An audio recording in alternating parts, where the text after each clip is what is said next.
Welcome to the Run Your Day podcast, a show dedicated to helping you expand your capacity, take your life in every area to an entirely new level, and creating a day and a life by design. Here's your host, Dan Hafner.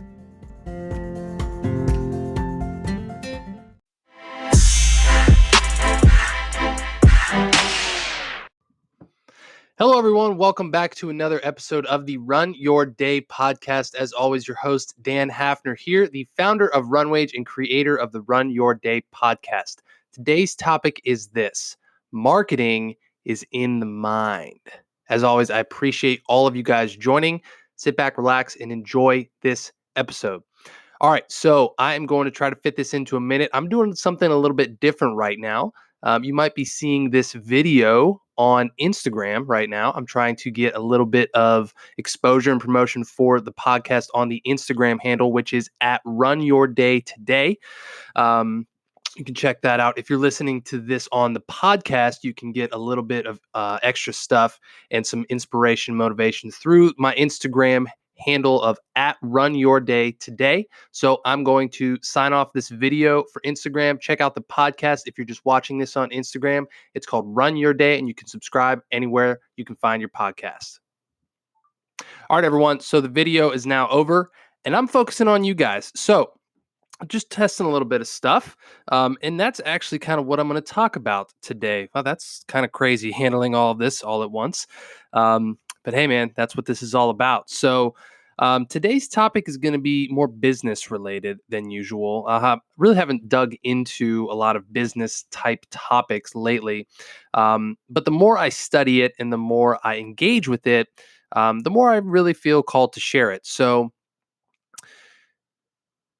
marketing is in the mind. Let's talk a little bit about marketing. Now, I am by no means an expert marketer. I am by no means an elite marketer.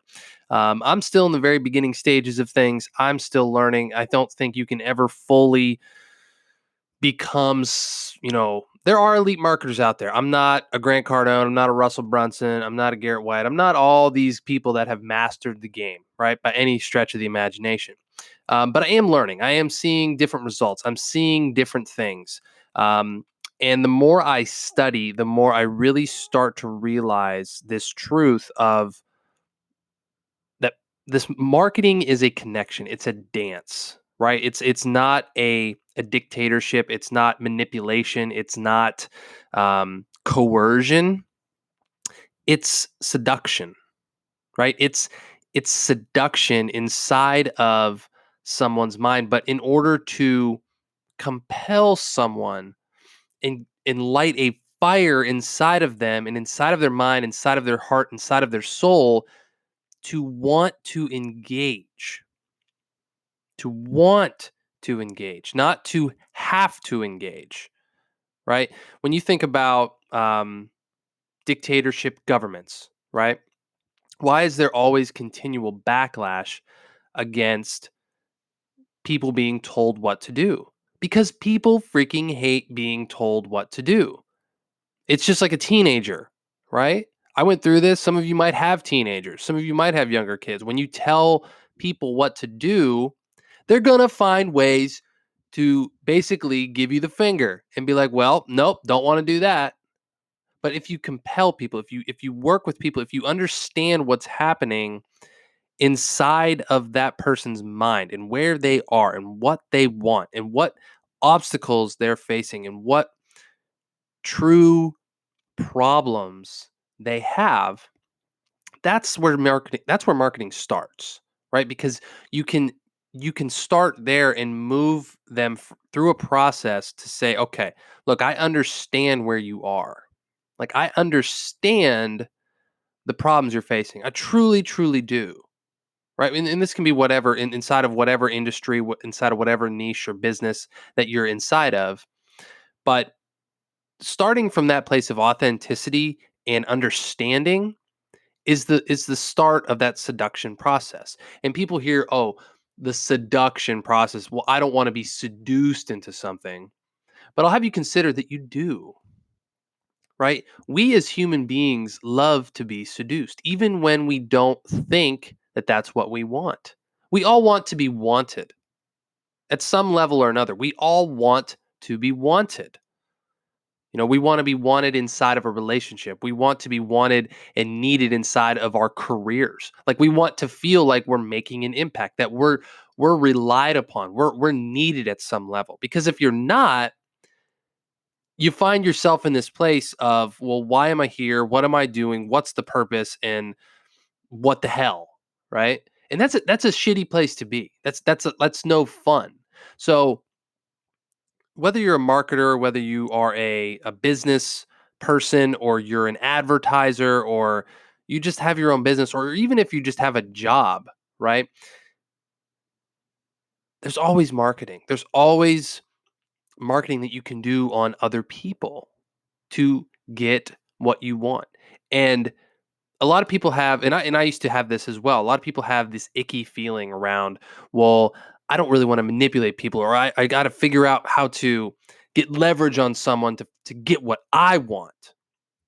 And that's really not what it is. I used to think that way too. I'm like, man, like I feel icky. I feel gross. I feel weird when I tell people to do something that's ultimately going to give me something that I want.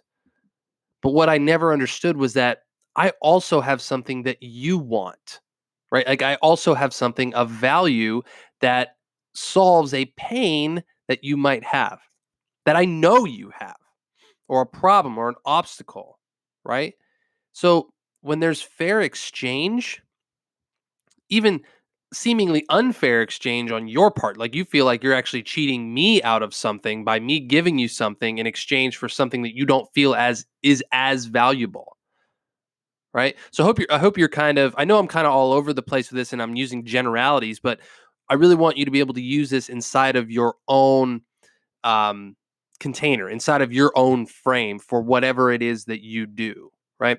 So when there's this even exchange or a perceived, and when I say perceived, like what was the word I was using? The perceived um,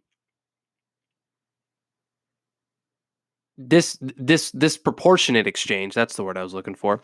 Like we always want to seem like we have a deal, right? Like everyone loves to go to the store and buy something and feel like, wow, I paid less than what I believe this is worth, right? So when you go to, you know, let's just call it, I don't know, Dick's Sporting Goods or Walmart or Best Buy or whatever it is, and you buy something, like you buy a laptop computer for, I don't know, $400, and it was marked down from $900. You're like, damn, I got a good deal. Like, this is a really nice computer, and I didn't pay what this was worth, right? So when you think about marketing, you think about it from the opposite side. You're thinking, okay, as Best Buy giving me that computer for less money, that I knew, like, if I put myself in the place of Best Buy, right? I'm selling you this computer for $400, even though I had it originally priced at 900. It might not be worth 900, right? But I know that you have a problem. You need a laptop to solve whatever type of problem you have in your life. Therefore, I'm willing to give you this valuable asset in terms of a laptop or X widget, whatever you want to call it, or service or experience, for in exchange for that amount of money, because I know that that's going to not only help you and give you more value than you perceive it to be, but also create a good relationship. Like that's the key. That's the key, right? It's going to create a good relationship between you and me as a buyer and a produce and a not consumer, a buyer and a seller, right? Where we both feel like, okay, I received fair value in return for my asset that I just provided you. Like that's marketing, that's selling, that's connecting, right? Because no one really wants to feel like they got taken advantage of. No one wants to feel like they got cheated. But at the same time, no one wants to feel like they're just giving stuff away for less than it's worth. We all want to feel like we're worth something. So, my question for you is, if you are a business person or a marketer, or even inside of a job or a relationship, or whatever area you want to listen to this podcast in and put it inside of that frame, Where can you provide more value and even more perceived value for something and start marketing to someone that, hey, I will provide you this asset, this service, this experience for something that solves your pain for less than you perceive it to be valuable at. It's an entire mind shift. Like this has taken me years to really fully understand this mind shift from being, okay, I want to go out and buy deals, but how do I as a marketer and as a business person provide more value to someone than they believe they're perceiving, right? That's why I try to come on this podcast every day and provide valuable content in consumable short podcasts, because you as a consumer believe this time that you're spending with me is more valuable than doing something else, than what I spent giving to you, right? That's a basic example. And I don't even charge. This is a completely free podcast, right? So I hope that this podcast episode has sparked some thoughts, maybe some paradigm shifts in your mind, or at least planted a seed of curiosity and thinking about things differently. Because when I started down this path, I mean, and I've claimed before, I'm not an expert by any means, but when I started down this path, I had no idea what the hell I was talking about. And to hear myself talk about this now, it's crazy to think about the incredible level of just not the level of shift, but the magnitude of a shift just mentally that it takes to actually become somebody that understands this at a deep level. And if you don't understand it at a deep level, that's okay. Maybe you understand it at a much deeper level than me. And this is not a worthwhile podcast episode for you. But in any case, it's good. I encourage you to go back and re-listen to this one. Re-listen to episode 261, and just listen to this in the beginning of what I said about the different marketing frames and the value and how all of this ties together, because this is really a basic understanding of what this all boils down to. So how can you start marketing better? That's my question. All right. So as always, everyone, I appreciate you guys joining. As always, you can head over to runyourdaypodcast.com for more information and more cool stuff. All right, my friends, get out there and just market. Just market to people. See what happens. I promise you, it's going to be worth it. All right, everybody. That's all. Dan Hafner signing off. Make it a great rest of your day. Hey, have you ever thought about joining a virtual run challenge? As COVID-19 continues to upend our lives and change our life routines, finding fresh ways to challenge yourself physically can be difficult. I know I'm having trouble with that. It can also be pretty hard to connect with others and find accountability partners for the purpose of fitness as well. That's why we created Runwage Virtual Challenges. Runwage Challenges are a new and exciting way to stay physically active and maintain social distancing. Every challenge takes place 100% online, and you can compete against and engage with runners from all over the world. Best of all, they are the only virtual challenges out there which actually reward participants with real cash. That means you have no excuse for staying inactive during this pandemic. So if you've been looking for a fresh and interesting way to stay active and get your miles in, go to runwageapp.com/virtual challenges to join me and the diverse community of runners already competing. That's runwageapp.com/virtual challenges. Can't wait to see you there.